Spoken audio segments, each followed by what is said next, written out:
And I am live on Facebook and YouTube. Hi, this is Jim Miller with Unlocking Personal Leadership Live. And tonight I want to talk about my gut. If you're following me, you know that Lisa and I are going to be going through a 6-day fast. We're starting in 3 days on Friday, and we're going to go for 6 days. That's 100. Actually, I've done 156 hours total on my last fast. I did 156 hours with no food, and actually, it was a challenge. I won't say it wasn't a challenge, but it was, I think, definitely worth it. I lost about 12 and a half pounds, and I was at certain times, especially in the afternoons, that ghrelin gremlin kicks in about between 3 and 5 o'clock in the afternoon. Ghrelin is a hormone that your body secretes that makes you hungry. And I had to fight that ghrelin gremlin about every day, but you get through that. You relax, take a deep breath, drink some tea, and it passes. And you just got to let it go. And you're committed to making your fast timing, and you finish it up. So that's in a nutshell what this is all about, is just committing to an objective, setting your intent, establishing your why. Why do you want to do this? Because it is a challenge. Understand the risks and the benefits and your objectives and what your outcome is going to be. And I've got all those clearly in my mind before I start. So it's not difficult to do. You just do it. And at the end, you celebrate. So tonight, I want to go through some things that I wanted to share with you about foods, the foods that I love now that are gut friendly. And gut friendly means my microbiome. Dr. Gundry calls them gut buddies. They're basically microbes, fungus, all kinds of different bacteria, things that you don't see, but they're in and around us, all from our mouth, inside our mouth, all the way through that whole tube, all the way down to the end, is got microbes in it, in our skin, everything. They're everywhere around us. And we do have a certain amount of control over what is in that, population of microbiome. And a lot of that is to do with your stress and your sleep and your hygiene, what kind of soap you use. We've changed all our soaps. We've changed our toothpaste. We've changed our shampoos. Yeah, it's crazy when you think about it, but it makes a difference. And doing the things we're doing now, so if you walked in cold, you'd look at us and go, well, you guys are kind of weird. But I tell you what, the benefits of doing what we're doing is making a huge difference in my energy level, my days. Every day goes well, fast, and they're enjoyable. I'm not having to deal with health issues or drama with my body anymore. And it's so nice to be able to depend on that energy when I need it. It just, boom, it happens. And so doing the things that I'm doing is working. So that's what I'm talking about. And the 5 things that this show's about are becoming, and we talk about the aspect of longevity, which is what I want to chat about this show. And then we talk about audience building and all the benefits of that. And then we talk about wealth building and then community service. So all that stuff all intermixed to make a beautiful life. And let's see, I'm going to go on Facebook and see if I got anybody that's chiming in. Let's see, Jim Miller. And there I am. I'm live. So I've got a reference here. This is Dr. Gundry's, one of Dr. Gundry's books. It's called The Longevity Paradox and How to Die Young at a Ripe Old Age. And there's tons of great information in here. If you want to learn something about longevity, this is a really good place to start. So grab a book. You can listen to it in audio. Dr. Gundry is actually really good. He narrates these books that he writes, and he's got a really good speaking voice.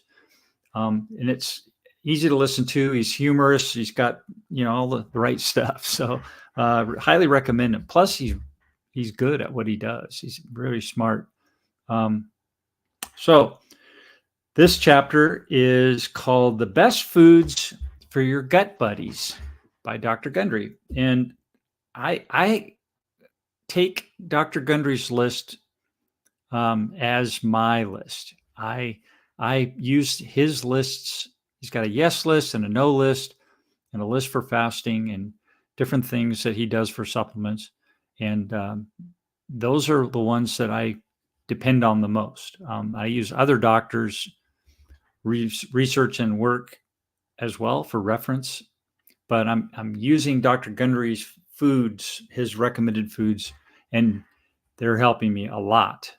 I go off the path a little bit. I try some things sometimes that aren't on this list, and usually I end up coming back because they're working for me. So the first thing he talks about in this chapter is your gut. And there's basically three components. You've got,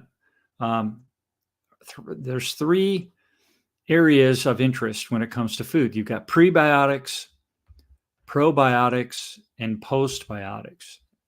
And there's a lot of confusion about what those are, but it's really simple, actually. The prebiotics is what the probiotics eat. The probiotics are the microbes. Probiotics are actually the gut buddies, right? That's the population. They're called probiotics. And when you're taking a supplement that they call probiotics, that's what it is. It's basically the gut buddies, some form of gut buddy that you want to have in your thing. There's good ones and there's bad ones. The good ones you want to change. If you have a bad population, you're feeding them with sugar and starches and all kinds of processed foods. They'll force you to crave those actually through your vagus nerve in your brain. And if they're hungry, you're hungry. So they're pretty much managing what you eat and when you eat and how you eat, whether you know it or not. And I've learned that now because I've completely changed the population in my gut buddy population so that they don't bother me anymore. I've got good gut buddies that crave the good foods now.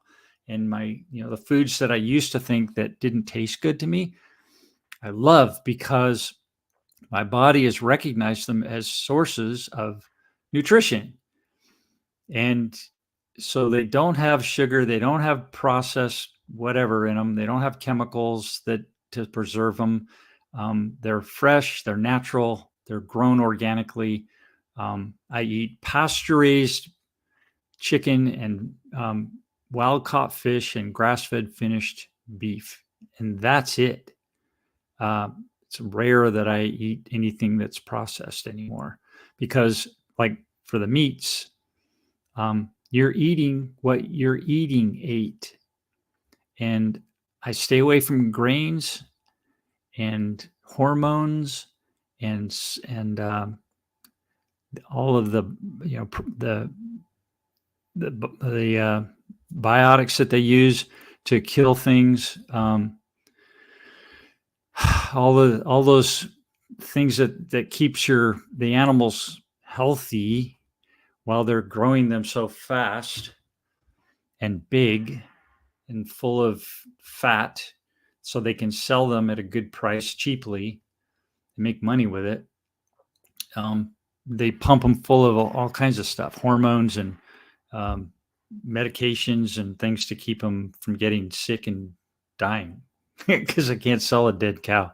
So anyway, back to the prebiotics, probiotics, and postbiotics. Prebiotics are what your probiotics eat.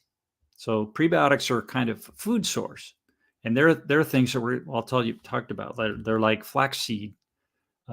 Ground flaxseed is one that's a prebiotic, and your gut buddies love that. They can feed on that. Doesn't digest well in your system, so it lasts for a while, and your gut buddies can consume that and create energy for you.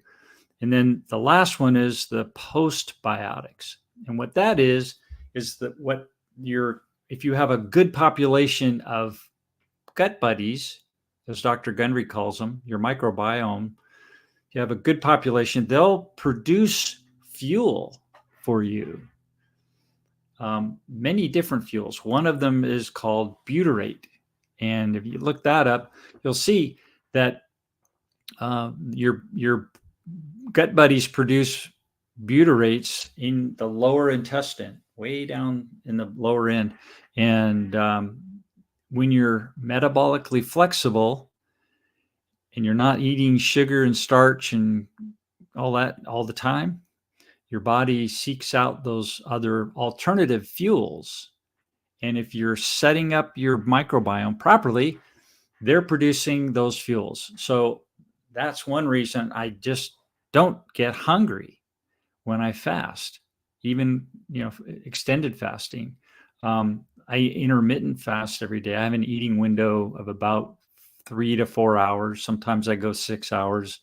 There's a 6-hour time when I eat, but it's generally speaking, I do like an 18-6.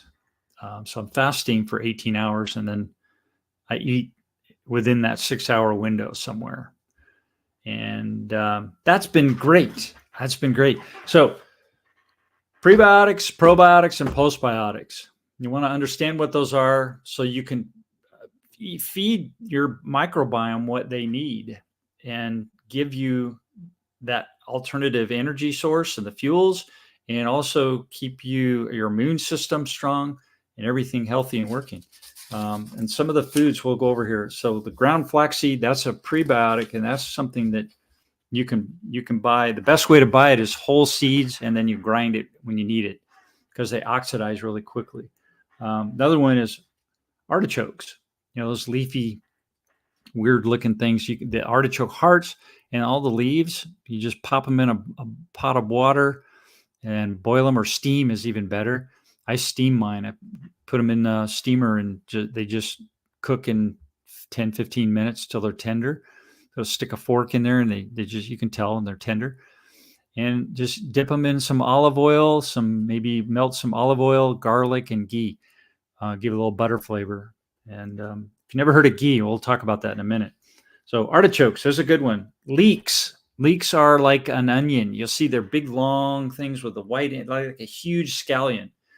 And you can cut those in half, wash them out, cut them up, and their gut buddies love that. It's like another source of really good vegetable material that they eat.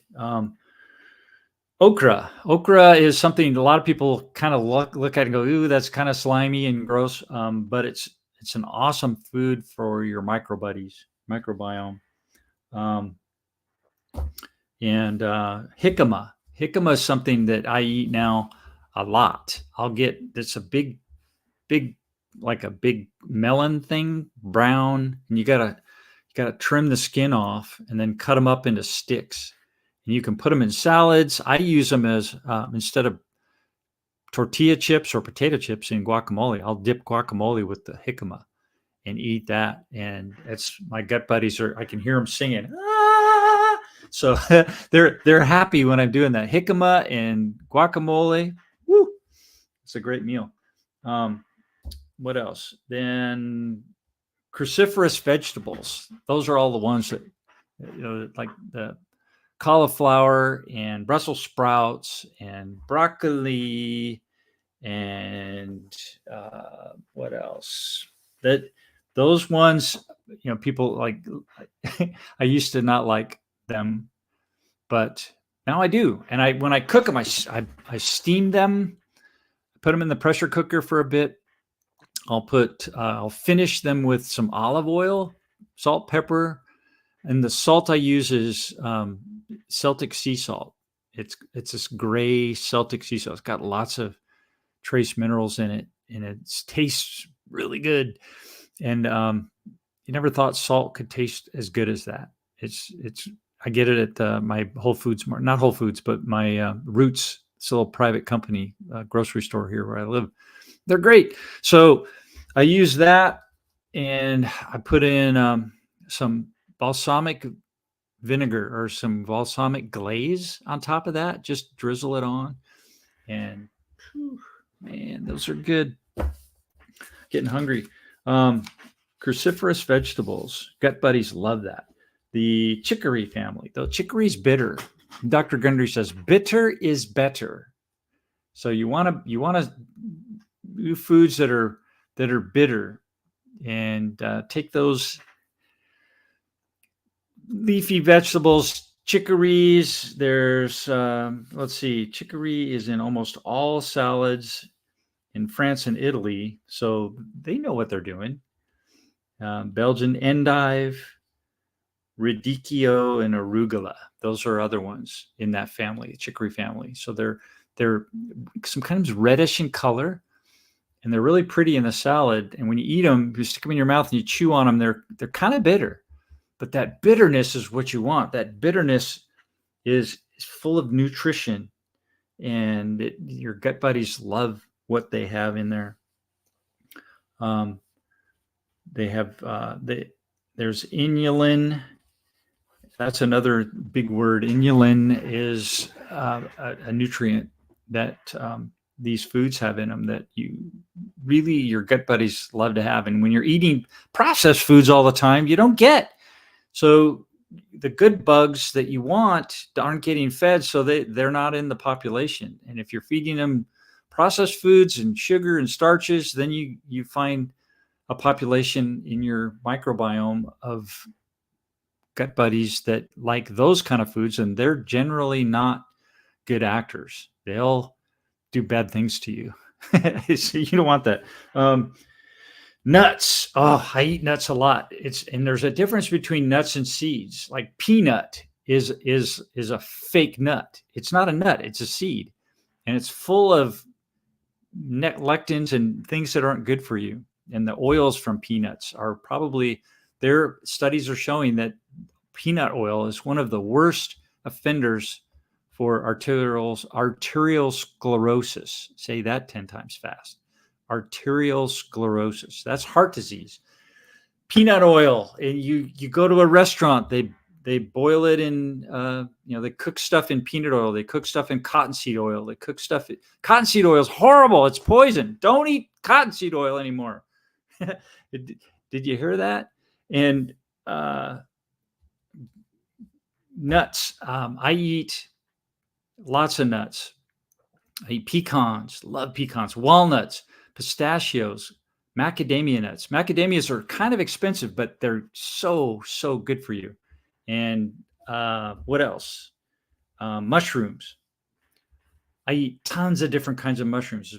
Like I had some the other day. They're called lion's mane mushrooms. I found at a local farmer's market, and they're really cool. They look like fuzzy lion's mane, and they're white, and they taste kind of bitter, but really mushroomy. And they're known to be excellent for helping regrow neurons in your body, so that you have feeling. And if you're suffering from any kind of neuron deficiencies in your brain or in your hands or feet, then that's a great mushroom, the lion's mane. That's a great one to try. But all kinds of different mushrooms, and your gut buddies love those. Let's see, low sugar fruits.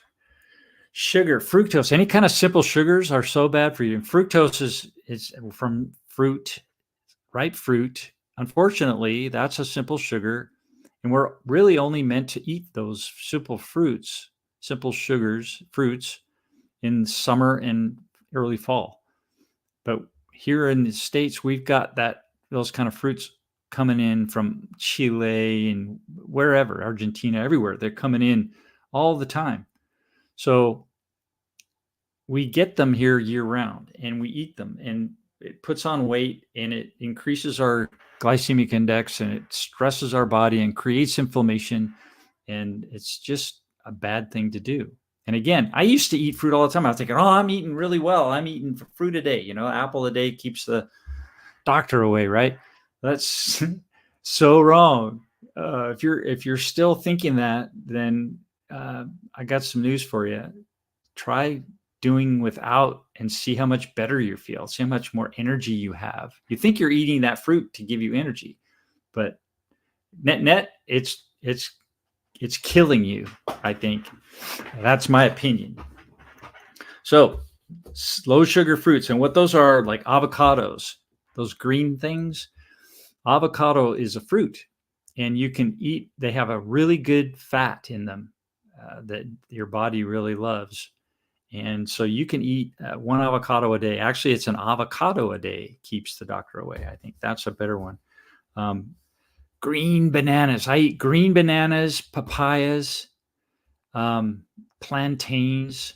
Buy them green now because they've got those complex resistant starches in them. And the resistant starch is something that you can eat that passes through your digestion process and actually survives that so that it feeds your lower microbiome. And those are the guys that produce the butyrate for you.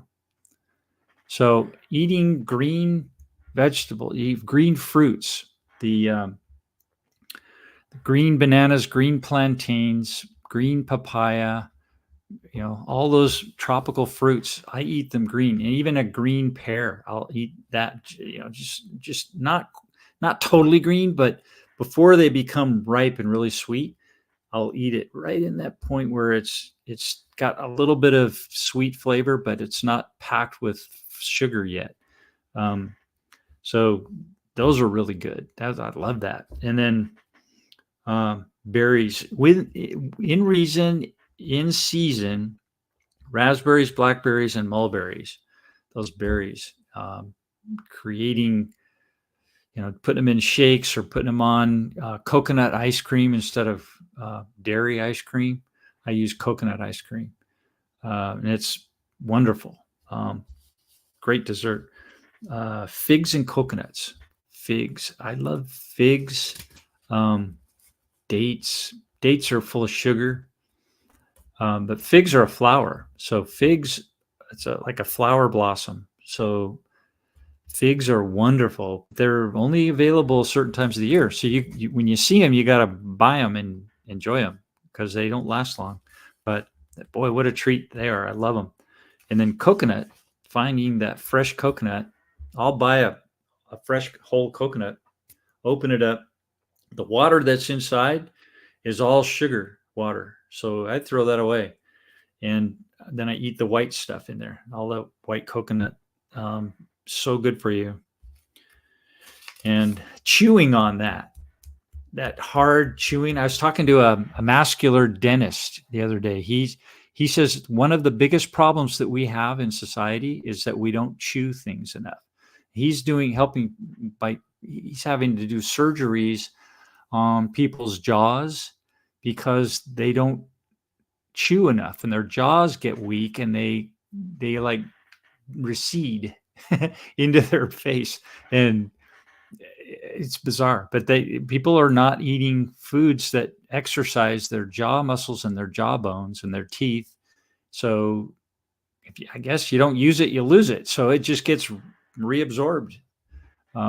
So coconut's a great food to eat. If nothing else, it's really chewy and it tastes good and it exercises your chin and your mouth and your muscles and your teeth. And It's really good. So anyway, figs and coconuts, those are good stuff.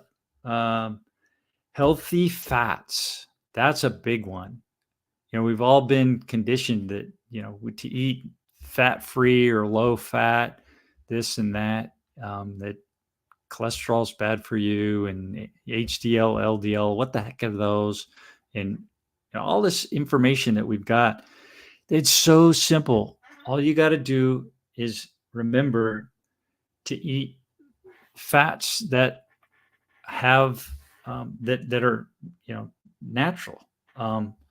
That let's see, the fat is important because when it comes to inflammation, if you're eating the wrong kind of fats, you're just feeding inflammation in your body. Inflammation is what's causing you to get an autoimmune condition. It's what's causing you to get heart disease. It's what's causing you to get neuropathy everywhere in your body. It's causing you to get Alzheimer's. It's all about inflammation in various places, and the fats that you're eating and how you're eating them is affecting. That's what's happened to me. Can't tell you about you, but for me, that was a big deal, and it is a big deal. So now what I do is I eat a lot of fat. I eat olive oil, extra virgin olive oil. It's got polyphenols in it that are excellent for my body, and they nourish me. They feed my system, and they give me a lot of energy. So olive oil I eat MCT oil, medium chain triglycerides. That's another 10 times fast word. Medium chain triglycerides, and it's C8 and C10 are the two chains that you want. Chain of 8 and a chain of 10. And that's like a miracle oil. I use that in my coffee in the morning when I'm fasting because it gives me energy without affecting my ketosis. So it's a great hack, if you will, for when you're fasting to get energy. And also, I take flaxseed oil and I take cod liver oil with some. I always remember those old Little Rascals. Mom would give them Little Rascals some cod liver oil, and they like, oh, they hated that. Yeah, I agree. But the one I'm getting now is really healthy. It's from wild caught fish, and they put some lemon in there, and it really tones down that fishy taste and smell. So it's not so bad. And boy, I tell you what, it's really, really helpful for me. I can tell when I take it and when I don't. So healthy fats are a key to having a really good diet. And don't be afraid of the right fats. They'll help you, give you energy, and keep everything working right. So let's see, perilla seed oil, there's MCT oil, there's olive oil. Another one's macadamia nut oil, walnut oil. It's great flavor. Avocado oil. I love that. I have a big bottle of avocado oil in my kitchen because I cook with it.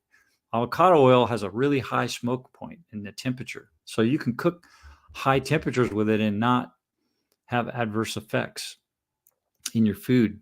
You don't want to do that with olive oil. Olive oil will burn and create bad things in there that your body can't process and does not good things for you. So if you're going to cook with oil, cook with olive oil, or I'm sorry, avocado oil. Cook with avocado oil. And then see, there's algae oil. There's another great cooking oil. And then citrus flavored cod liver oil. That's the one I take. That's a good one. And then coconut oil. I do a lot of coconut oil and actually do pulling in my mouth. You take some coconut oil and you just take like a teaspoonful, put it in your mouth, and just let it sit there for 3 minutes, 5 minutes. And it pulls all the junk out of your mouth, and it supports your microbiome, the good bugs, and then you spit it out, clean your mouth out. It's really easy to do, and it's so helpful and beneficial. It's called oil pulling, and I use coconut oil. It's great. Then there's dairy alternatives. Dairy A1 casein. Casein is the protein in dairy. There's A1 and A2 casein. The A1 is prevalent in the United States because the cows are bigger, they produce more milk for less cost. But that A1 casein is a foreign thing to our bodies. So, and we eat so much of it. It's in milk and cheese, and I mean, it's in everything. So our bodies don't process it well. That's when you get lactose intolerance and all that going on. So instead of taking some kind of medication to counteract the casein, of course, they don't tell you this. They just want you to buy something else to counteract it. So, but I've learned that when you can, there's alternatives to the A1 casein dairy. There's buffalo. You can buy buffalo cheese and mozzarella. You can buy goat cheese and sheep cheese and sheep milk, goat milk, all kinds of different, the ruminants that they taste different. Yeah, but they're good. Hey, you try it and it's like, okay, I could do that. They have goat butter. They've got goat cheese. Love it. And, or feta. But find dairy with the A2. If you love dairy, that's fine. But find cheeses and dairy products, milk from A2 cows. It's more expensive, but your body can process that protein much better, and it doesn't contribute to your stress levels and inflammation, and which leads to bad things like cancer. I'm sorry, but that's just what the facts are saying now. You can't get around it. So coconut milk and yogurt, that's another alternative. That's a great one. I love coconut milk and coconut yogurt. It's wonderful. Put some berries on it. It's great. Use it in my shakes sometimes. So ghee, here's another one. Ghee, Ghee. It's a staple in India, and it's basically clarified butter. So you take butter and you put it in the pan, and when you're melting butter in the pan, you'll see all of the white stuff float to the top. Well, those are the proteins and the things that you don't need. You just scrape those off, and you've got what's called clarified butter underneath. And so you've got the taste of butter and the cooking ability of butter and the consistency of butter without the casein in there. So you can get ghee from any kind of cow and be fine. So ghee is great. I cook with it. I love it because I can cook with it, and it's got a high melting or high temperature smoke point, and it has a really nice flavor. It's great. It's got that butter flavor, and it's healthy for you. So it comes in jars. It will sit outside. It doesn't go rancid, and it doesn't have to be refrigerated. It's an amazing thing. So ghee, try it. Let's see. Millet. That's one I haven't really tried yet. Coffee fruit, haven't tried. Extra dark chocolate. Oh, that's a good one. Extra dark chocolate is Dr. Gundry recommends 72% cocoa or cacao or higher. And I've tried up to 100% cacao. 100% is really bitter. So can't do it. But you get down into 80%, I can do. 72 is nice. So when you buy dark chocolate, buy it at 72 to 80%. And it's healthier for you. You get all the benefits of chocolate. There's tons of benefits in chocolate for you. And your gut buddies love it. And it tastes good. It's satisfying. It helps my sweet tooth.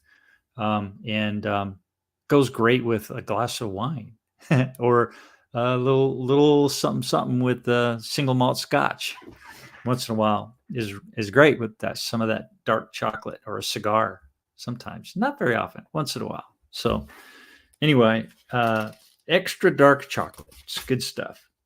Green tea, lots of green tea. It's really good for you.